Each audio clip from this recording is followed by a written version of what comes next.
찬양 감사드립니다. 오늘 예배하러 나오신 여러분들, 또 우리 교회 방문하여 오신 분들, 이런저런 사정으로 곳곳에서 예배하시는 모든 성도들에게 하나님의 특별하시는 종이 함께 하시기를 기원합니다. 오늘은 또 우리 교단의 전 총회장이신 유유웅 목사님 네 분과 가족들도 같이 예배에 참여하셨는데 대단히 감사합니다.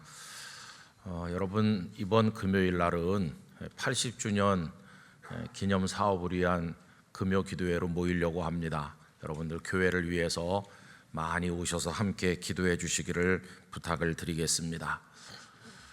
이제 사순절이 이제 절반쯤 지나가고 있는데 우리 예수님을 더 많이 묵상하고 깊이 기도하면서 주님을 바라보고 여러 가지 영적인 경건한 은혜가 우리 성도들에게 충만하시기를 간절히 바랍니다. 오늘은 지난 주일에 나누었던 설교 말씀을 잠시 상기해 보는 것에서부터 말씀을 시작하려고 합니다. 지난주에 내가 교회를 못 왔는데, 그런 분은 집에 가셔서 지난주 설교를 또 보시고 그렇게 하시면 됩니다. 영상으로 하니까 좋은 점도 있어요, 그죠? 멀리 출타해서 우리 교회 예배 못 오신 분도 그 영상을 또 보시면 되니까, 그래서 끊임없이 예배와 하나님 말씀을 가까이 하시기를 바랍니다. 지난 주일에 무슨 말씀 생각했는지 금방 생각나세요? 아마 잘 생각 안 나실 겁니다. 왜 그러냐 하면은 조사를 해보니까 우리 한국교회 성도들 중에서 지난 주일 설교가 그 다음 주일에 생각나는 사람이 그리 많지 않대요. 조금 얘기하면 그래 이렇게 생각은 하지만 그렇다고 그래요. 여러분, 지난 주일날 예수님께서 나사렛 회당에서 설교하신 내용을 생각을 하면서 사르밧 땅의 과부 이야기를 했는데 이제 생각나시죠? 이제 생각나는 거예요, 이제. 그런데 그 설교하신 결과가 어떠합니까? 이 나사렛 사람들이 예수님을 낭떠러지로 끌고 가서 막 밀쳐서 죽이려고 했어요. 이상하죠? 누구보다도 예수님을 익숙하게 아는 예수님과 한 동네 사람들인데 어떻게 그런 반응을 보였을까요?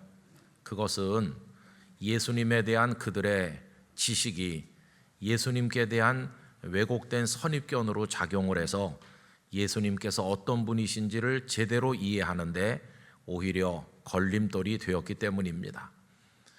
그날 그 회당에서 예수님께서는 구약 성경의 대표적인 메시아 예언인 이사야 61장 1절 이하의 말씀을 읽으셨습니다. 그리고는 그들에게 놀라운 선언을 하셨죠. 이 글이 오늘 너희 귀에 응하였느니라. 이게 무슨 말씀이냐 하면, 너희들이 그렇게 오랫동안 이 말씀을 읽으면서 메시아가 오시기를 기다렸는데 너희들 눈앞에 있는 내가 바로 그 메시아다, 이렇게 선언하신 겁니다. 그런데 나사렛 사람들은 예수님을 어떻게 알고 있습니까? 목수 요셉의 아들 아니냐, 그 어머니와 누이 동생, 남동생들 다 우리가 알고 있는데 아니 저 예수가 어떻게 메시아일 수가 있느냐, 이렇게 생각하면서 예수님을 낭떠러지로 끌고 갔던 것입니다.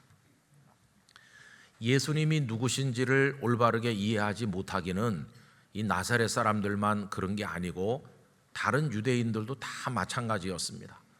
예수님께서 가르치심을 시작하셨을 때 선생님이라고 부르더니 그 가르치시는 내용이 권위가 있고 아주 오묘하고 놀라운 말씀을 가르치시니까 이제는 좀 높여서 랍비라고 부르더니 예수님께서 능력을 행하시고 이적을 나타내시니까 세례 요한이 살아왔나? 아니면 엘리야가 오셨나? 예레미야나 선지자 중에 하나가 아닌가? 이렇게 생각을 했습니다. 그런데 거기까지였어요.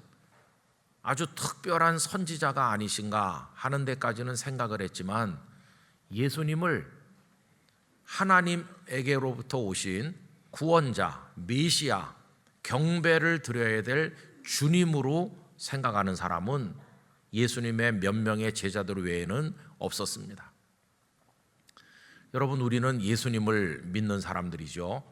그런데 예수님께 대한 건강한 신앙을 가지려면 예수님께서 어떤 분이신가에 대한 올바른 이해가 전제돼야 됩니다. 예수님이 누구신가를 정확히 알지 못하면 아무리 열심히 있어도 무의미한 열심이 되고 말 것입니다. 예수님은 누구신가요? 사순절의 여러 가지 묵상이 다 중요하겠지만 저는 영락교회 성도들께서 예수님이 누구신가 하는 데 대한 올바른 거룩한 지식을 가지고 그 근거 위에서 우리 예수님을 향해 나가시게 되기를 바랍니다. 예수님이 누구신가를 잘 보여주는 말씀이 성경에 많은 가운데 오늘 본문도 빼놓을 수 없는 말씀입니다. 오늘 본문의 내용은 이렇죠. 여기 누가복음에는 나오지 않았지만 다른 복음서를 참조하면 예수님께서 가버나움에 어떤 집에 계실 때 그 집에 사람들이 가득했다고 그랬습니다. 오늘 말씀대로 하면 갈릴리와 유대와 또 예루살렘에서부터 온 바리새인들과 율법 교사들까지 그 자리에 있었다고 그랬습니다. 그런데 어떤 사람들이 중풍병자 한 사람을 침상째 떠매고 왔는데 사람들이 너무 많기 때문에 문으로 들어갈 수가 없게 되니까 지붕에 올라가서 기와를 다 벗기고 그리고는 그 사람을 예수님 앞으로 달아 내렸다는 겁니다. 중풍병자를 떠매고 온 사람들 대단한 사람들이죠. 우선 병자에 대한 사랑이 대단합니다. 또 기와라도 벗겨야 되겠다는 생각을 하고 그걸 실행에 옮겼으니까 열정 또한 대단하죠. 뿐만 아니라 이 사람을 예수님께 데리고 가면 예수님께서 고쳐주실 것이라는 믿음도 가지고 있었으니까 썩 훌륭한 사람들이라고 할 수 있어요. 아닌 게 아니라 예수님께서 그들의 그 믿음을 보셨습니다. 오늘 본문 20절 앞부분에 이런 말씀이 나오죠. 예수께서 그들의 믿음을 보시고 라고 했어요. 자, 이렇게 생각해 보면 이 침상째 중풍병자를 메고 온 이들이 아주 굉장히 훌륭한 믿음을 가진 것 같이 보입니다. 자, 그런데 이들의 믿음은 온전한 믿음은 아니었습니다. 건강한 믿음이 아니었고 그 속에 아주 치명적인 하자가 들어 있었습니다. 그렇다고 한다면 이들의 믿음은 도대체 어느 부분에 문제가 있었을까요?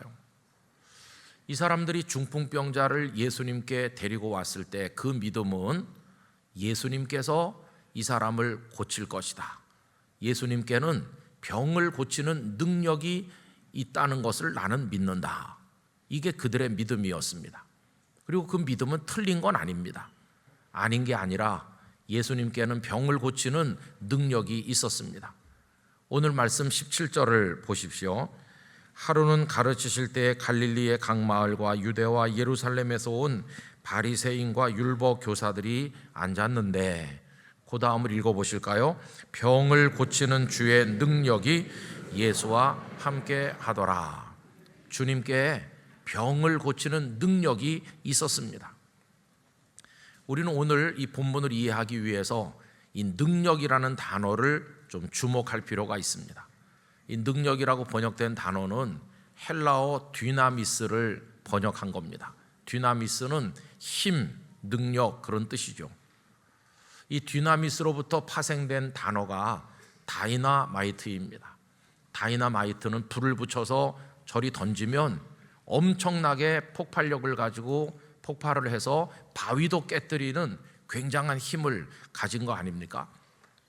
바로 그게 듀나미스죠. 엄청난 힘. 그게 오늘 본문의 능력으로 번역이 되었습니다.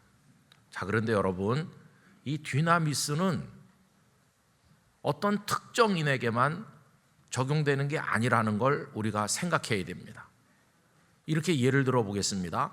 다이너마이트가 있는데 이 다이너마이트에다 불을 붙여서 던질 때 그게 폭발하는 게 키 180cm 이상 그리고 나이는 30살 이상 뭐 그렇게 제한이 되어 있나요?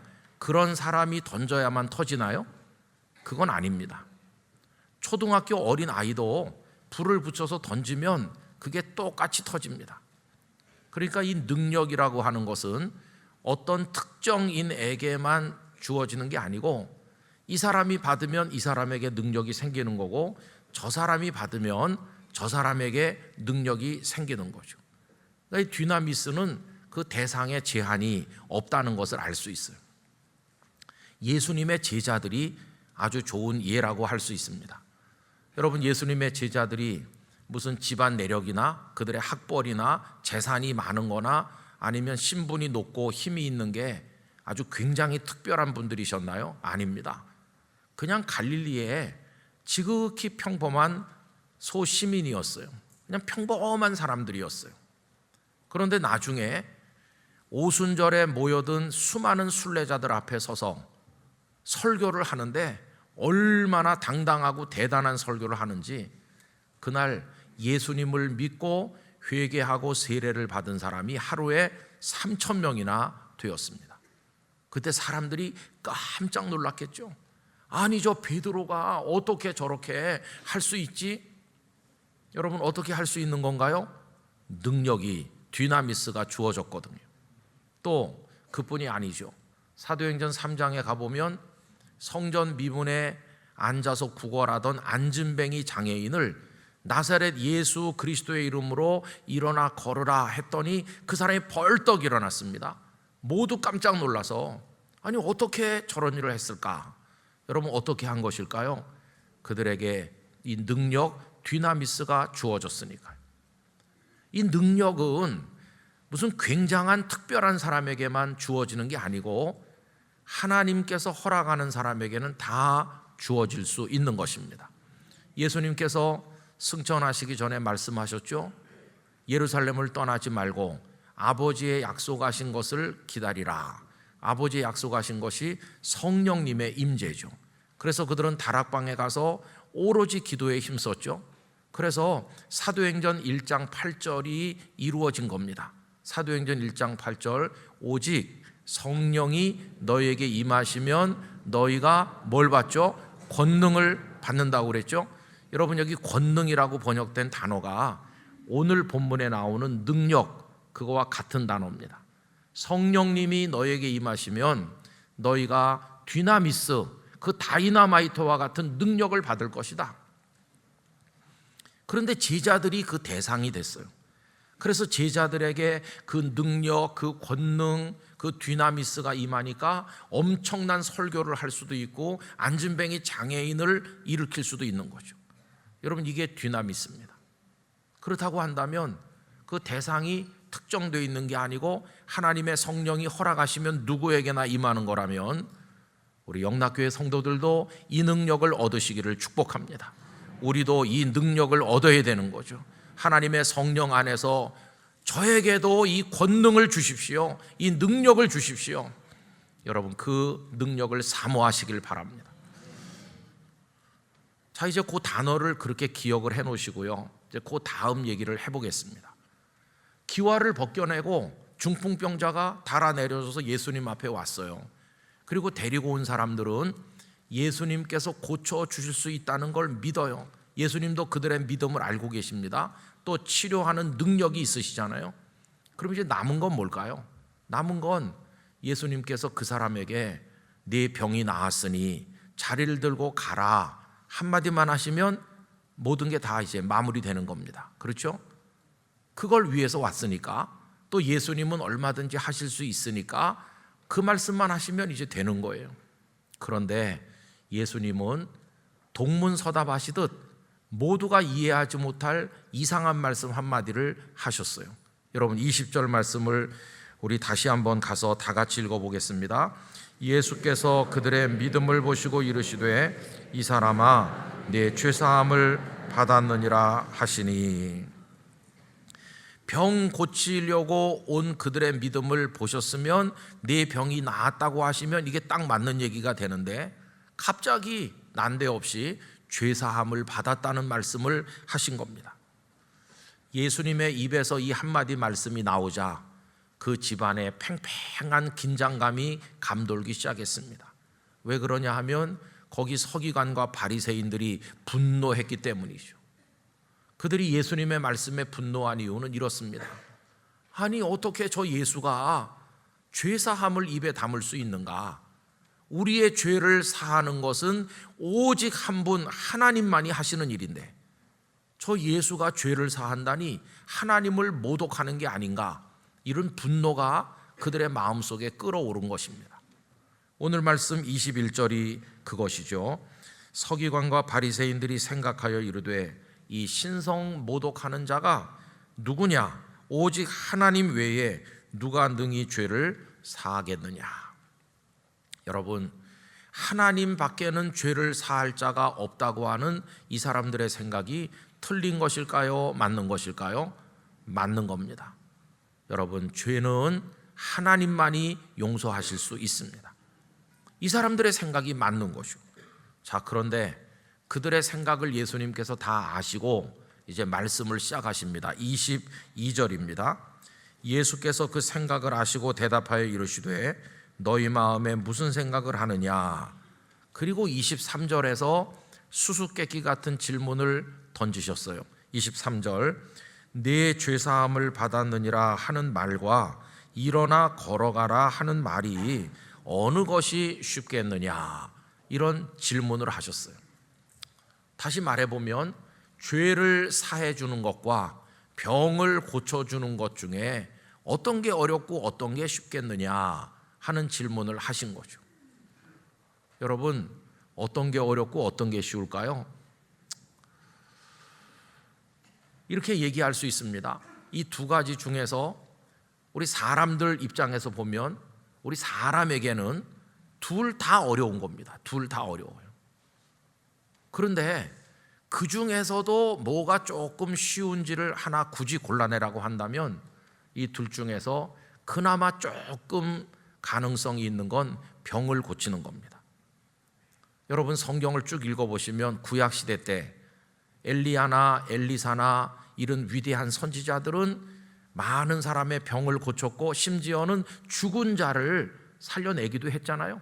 사람인데도 하나님께서 그들을 통해 역사하니까 그런 놀라운 이적이 일어났잖아요.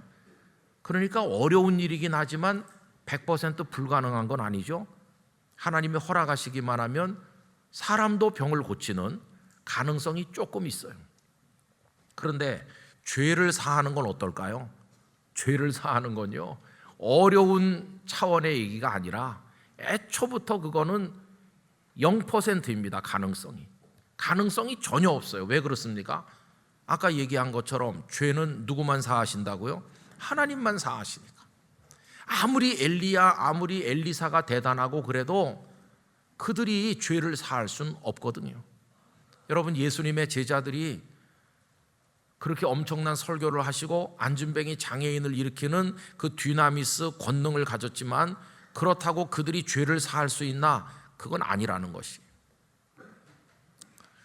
이 말씀을 하신 다음에 예수님께서 오늘 본문에서 가장 중요한 말씀을 하시는 겁니다.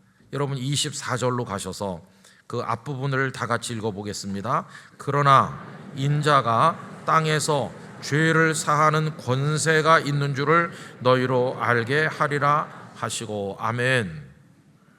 이 말씀은 엄청난 말씀이죠. 너희들이 알아야 될 것이 있다. 그게 뭐냐 하면 인자가, 내가 이 땅에서 죄를 사하는 권세가 있다. 이걸 알아야 된다. 이렇게 하시는 거예요. 여러분, 여기 어떤 단어가 새로 등장했느냐 하면 권세라는 단어가 등장했죠. 오늘 본문을 이해하는 열쇠가 두 단어에 있어요. 아까는 능력이라는 단어를 생각했었죠. 이제 두 번째 단어가 여기 나타난 권세입니다. 그런데 이 권세는 아까 말씀드린 능력하고 전혀 다릅니다. 아까 그 능력은 뒤나미스를 번역한 거고 이 권세는 엑수시아라는 단어를 번역한 겁니다. 그런데 차이점이 뭔가? 아까 그 뒤나미스는 마치 다이너마이트를 힘센 장정이 던져도 터지고 어린애가 던져도 터지고 그 대상이 특정되어 있는 게 아니라고 그랬잖아요. 그런데 이 엑수시아는 다릅니다.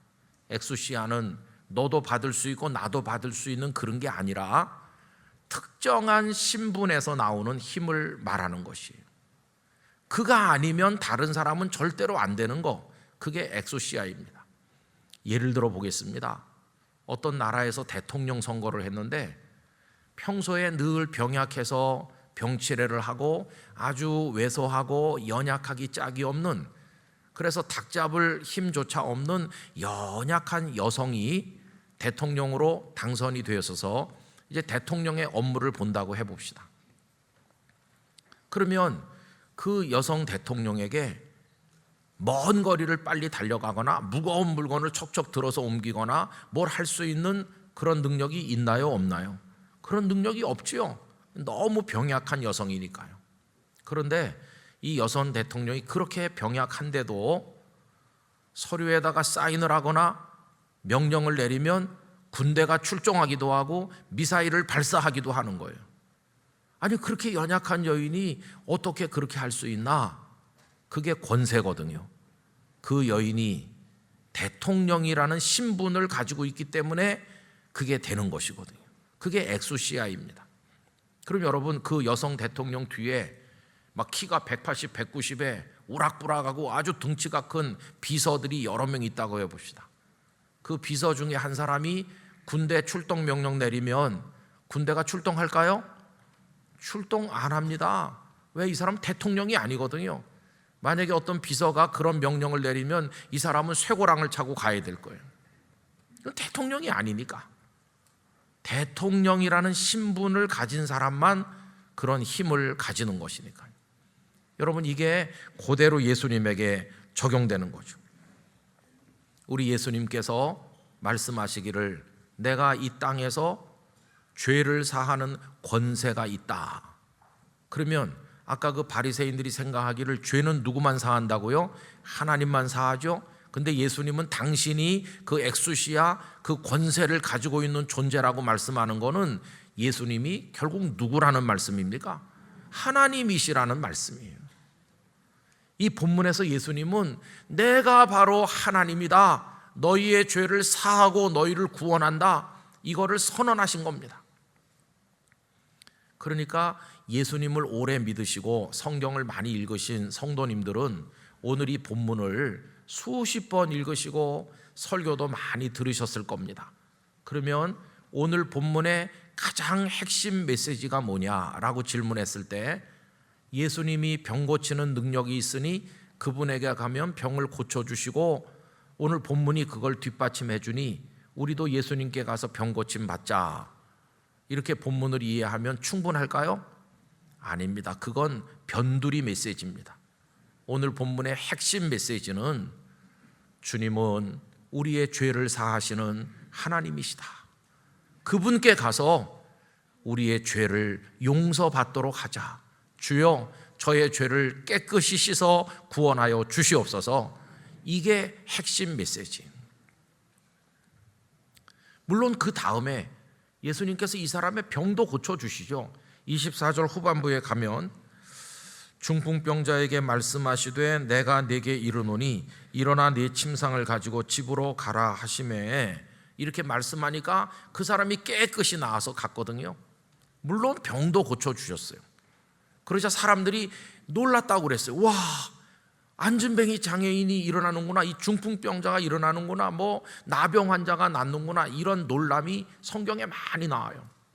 근데 여러분, 이런저런 바다가 잔잔케 돼서 놀라고 다양한 놀라움이 나오는데 그 모든 것들보다 가장 사람들이 놀랄 만한 일이 뭘까요?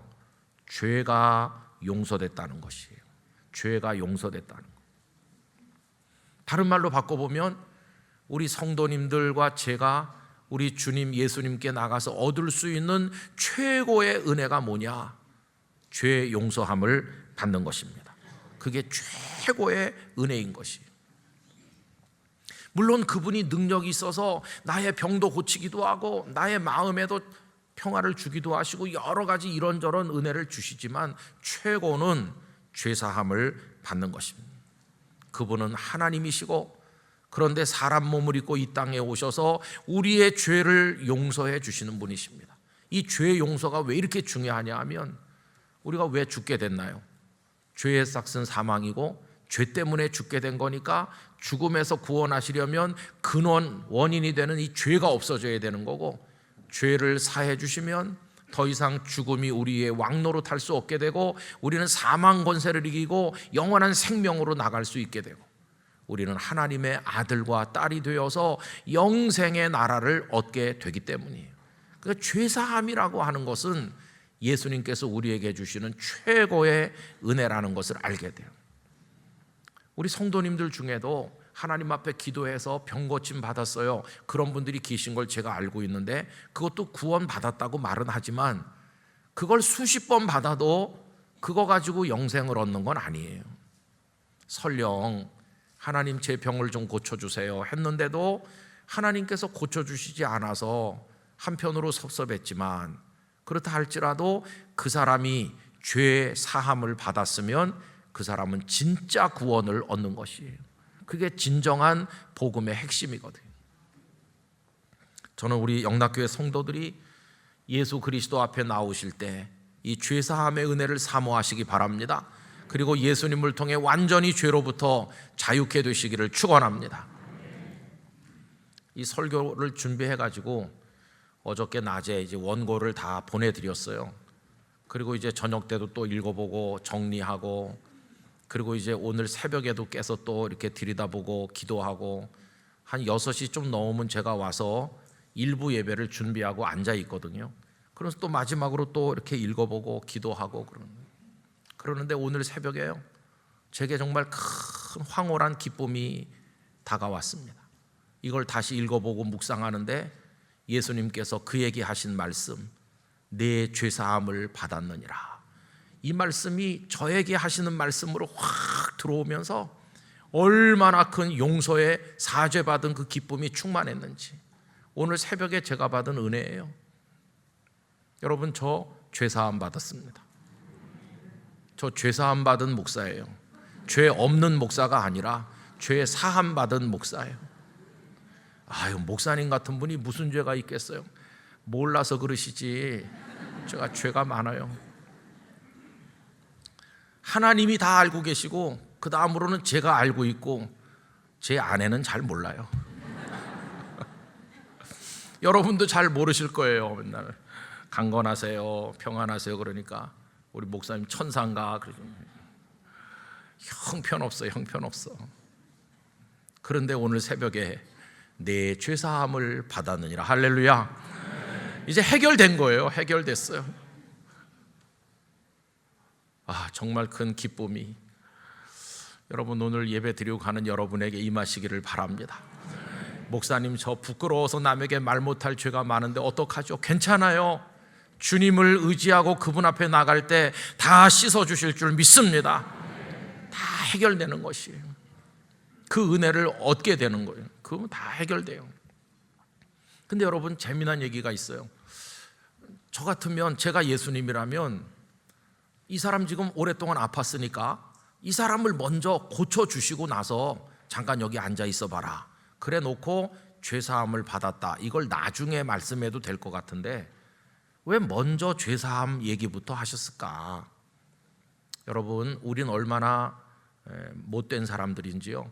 건강하고 돈 잘 벌리고 자식도 잘 되고 그러면요, 자기를 죄인이라고 생각 안 합니다. 내가 뭐 이렇게 잘 살고 있는데 웬 뚱딴지 같은 죄사함이야, 이렇게 생각하면서 갚버리지, 자기를 정말 죄인이라고 주님의 은혜 앞에 무릎 꿇지 않는 거예요, 교만해서. 그런데 내가 지금 중풍병자처럼 누워있으면 그때는 내 마음이 정직해지는 거예요. 내가 왜 이렇지? 그래, 내가 죄인이구나. 이걸 정말 뼈저리게 느끼게 되면서 주님의 은혜를 갈망하는 마음이 생겨요. 그때 주님은 죄사함의 은혜를 먼저 주시고 그거부터 해결해 주시고 그 다음에 병을 고쳐주시는 거예요. 우리 영락교회 성도들 중에서도 지금 마치 이 사람의 중풍병처럼 삶의 중풍병, 여러 가지 고통과 신음소리를 내면서 어려운 중에 계신 분이 많은 줄 압니다. 근데 그거가 급한 게 아니라 죄사함 받는 게 더 급하다는 걸 기억하셔야 됩니다. 그게 근원적인 구원이에요. 그걸 먼저 얻은 이후에 주님은 그 나머지 문제를 우리에게 은혜로 해결해 주실 것이라고 믿습니다. 오늘 집에 가실 때 요 한 구절만 믿음으로 받으시기 바랍니다. 내 죄사함을 받았느니라. 그때 그 사람에게 하신 말씀이 아니라 오늘 나에게 주신 말씀. 나의 모든 죄는 오늘 이 시점으로 주님의 보혈 안에서 다 사라진 줄 믿습니다. 기뻐하시고 감사하시고 살아가시기를 바라는 것입니다. 다른 게 좀 속썩여도 이 근원적인 문제가 해결됐는데 뭐 그렇게 슬프겠어요. 주님이 오늘 우리를 불러도 이제는 구원받은 사람으로, 영생을 얻은 사람으로 하나님 품에 안기게 될 줄로 믿습니다. 그렇다면 우리가 예수님은 누구신가 하는 이 근원적인 질문에 대해서 올바른 대답을 하는 거죠. 뭐 선생님이시다, 뭐 선지자다, 이런 대답이 아니라 하나님으로서 이 땅에 오사 나의 죄를 속하신, 나의 찬양과 경배를 영원히 받으실 나의 주님이십니다. 이렇게 우리가 고백해야 되는 것이죠. 그 확실한 고백을 이 사순절 기간에 더 마음에 새기면서 우리 주님이 주시는 구원의 은총 가운데 기뻐하시는 우리 영락의 성도들이 되시기를 간절히 축원합니다. 기도하겠습니다. 아버지 하나님, 사람 몸을 입고 이 땅에 오신 우리 주께서 우리의 죄를 사하여 주심으로 죽음의 권세에서 벗어나게 하시고 영생을 얻게 하시고 하나님의 자녀가 되게 하시고 근원적인 구원의 축복을 허락해 주시니 감사합니다. 이 기쁨 가지고 뛰며 찬송하며 주님을 영원히 경배하는 성도들이 되게 하여 주시옵소서. 예수님의 이름으로 기도드리옵나이다. 아멘.